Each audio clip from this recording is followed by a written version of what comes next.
In this video, we are going to be installing this Noble NB4, doing a full setup and everything in order to make it work with an RC drift car and show you all the steps that we go through to make it all work together. If you're new to the channel, welcome. My name is Troy and this is Roadside RC. What you'll tend to find me doing is crawling and bashing, drifting and racing, plus doing product review videos and how-tos. And on this video specifically, we are upgrading the controller and receiver in this Yokomo Ready to Run drift car. We're going to be using this Noble NB4 in order to do it.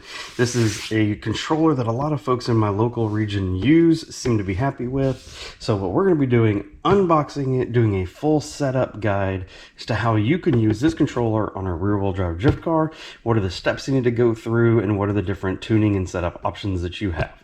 Let's get started by getting it out of the box.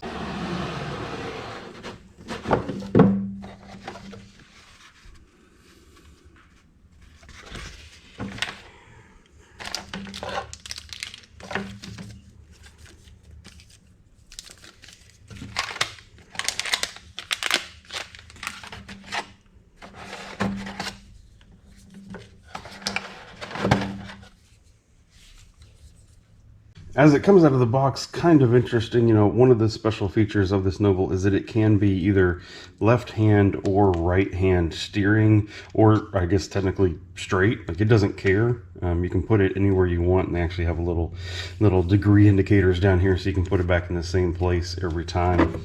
The other thing I think is interesting is this external battery pack. So if you look at it, there's actually a battery, a smaller battery in the controller itself. So you can use the controller just like this, or this is actually basically a 4300 milliamp external battery with a USB port on it, so you could actually charge your phone or anything else like that off of it. But what you do is you clip it in here, and it's the base of the controller and allows the controller to last even longer. If you do watch the channel, you'll know that I am a Futaba fanboy. I'm very rarely a fanboy on anything, but when it comes to RC drifting and controllers, Futaba is definitely the way to go for me typically. One of the things that I really like about this is the fact that with that battery backup, this controller should last a very long time on the battery and shouldn't really have any issues that way. Whereas on my Futaba, I have the older version of the new 4PM. I have a 4PV, and it will burn through some AA's like nobody's business with a big LCD screen on it and everything. So this is nice. I actually really do appreciate this battery backup feature on it. The controller does come also with two different receivers in here. A much smaller receiver, which is probably the one that we'll be using here today, and a much bigger receiver, I believe, with a longer range on it. So it is kind of nice. You do get two of them straight out of the box. That definitely helps with the price point, of course. Some screen protectors here, a manual, an additional hand grip. So if you want a little bit different feel, smaller versus bigger hand grip, you can get that. All of this in the box. Love it. In order to get started now, we're going to actually take the factory receiver out of this car and we're going to use this one. It looks like based on the antenna orientation, it needs to be installed standing up. And so we are going to install this here in the car in place of the factory receiver. Should be pretty straightforward. Again, channel 1 for steering, channel 2 for throttle, and then I could probably use either channel 3 or 4 for the gyro gain. We'll put it in channel 3 for now.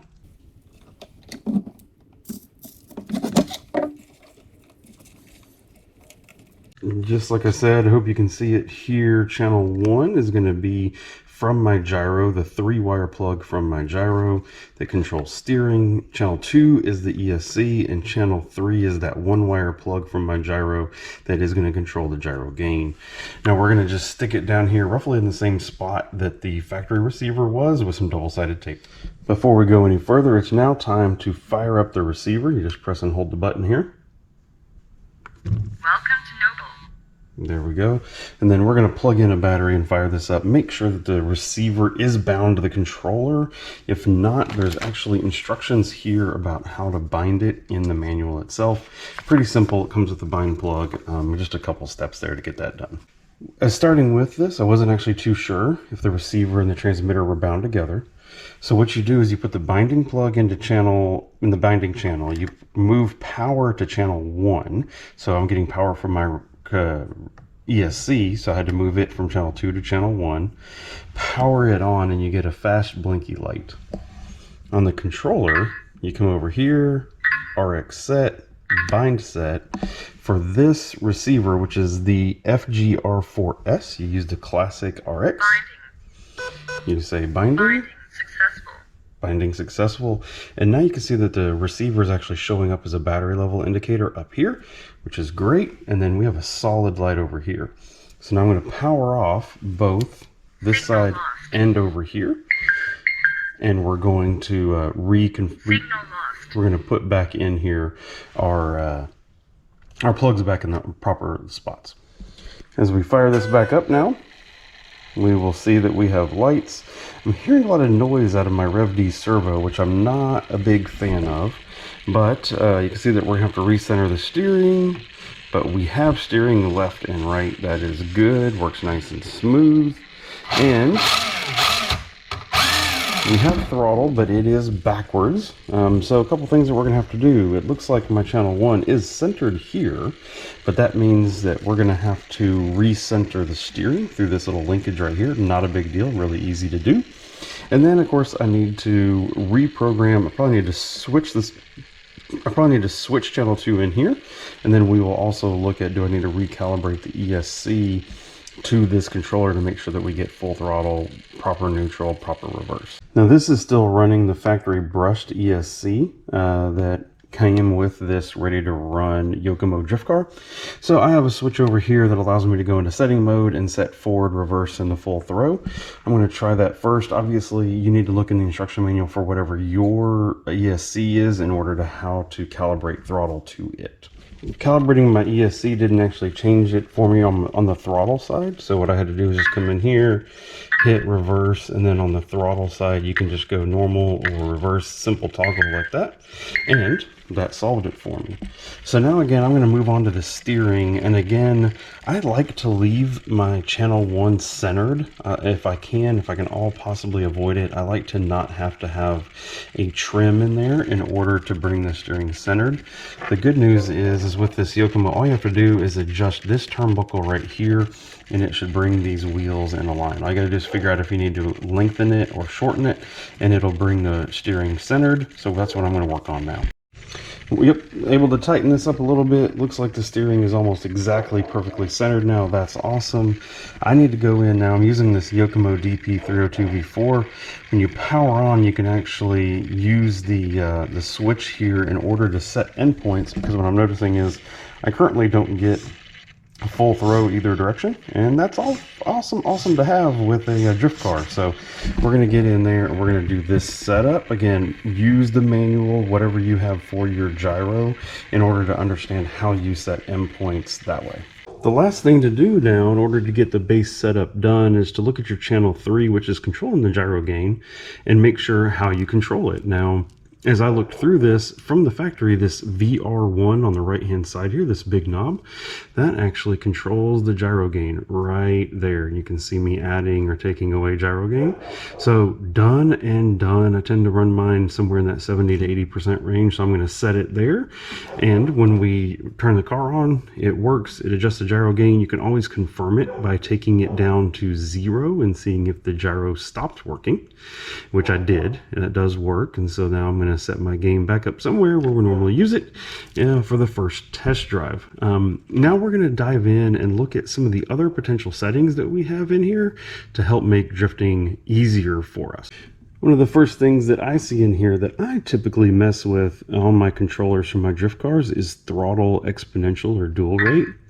So they have two things in here. One, they have just a full rate, which I don't know if you can really see it on the screen, but as you move the throttle here, you can actually see it going back and forth. So the center point here is neutral.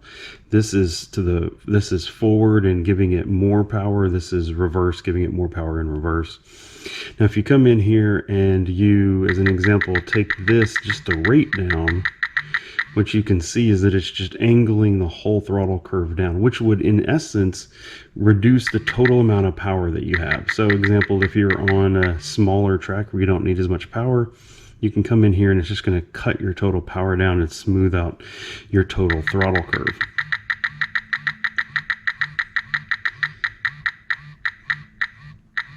This is one that I will typically leave at 100. I usually don't mess with these.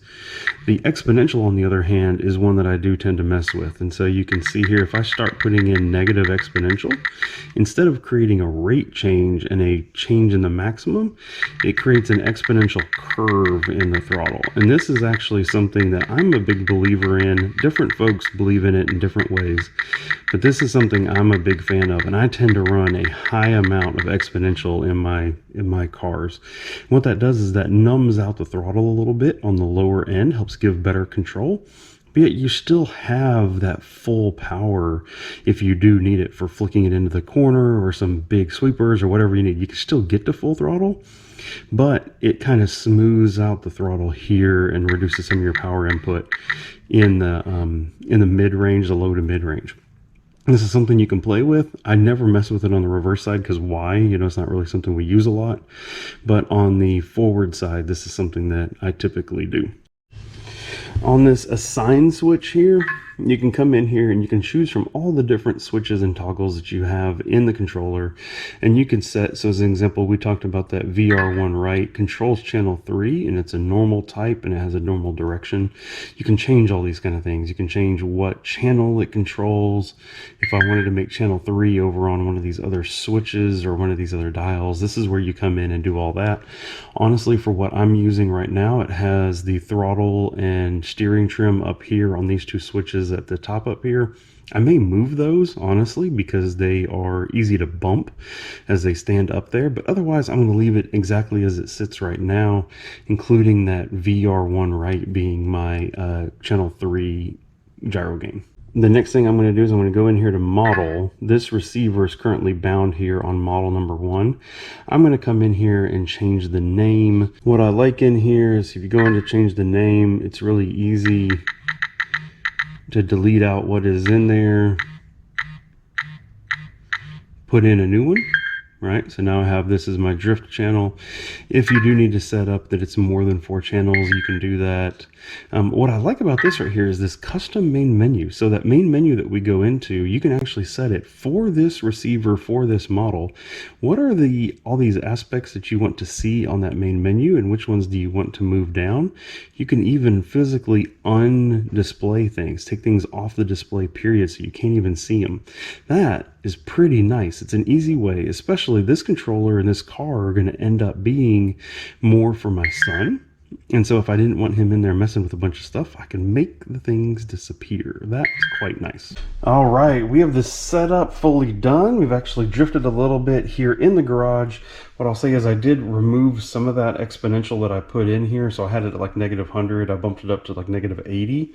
So the next step for us is to get this bad boy out to the track and see if we can notice a difference now that this controller is installed.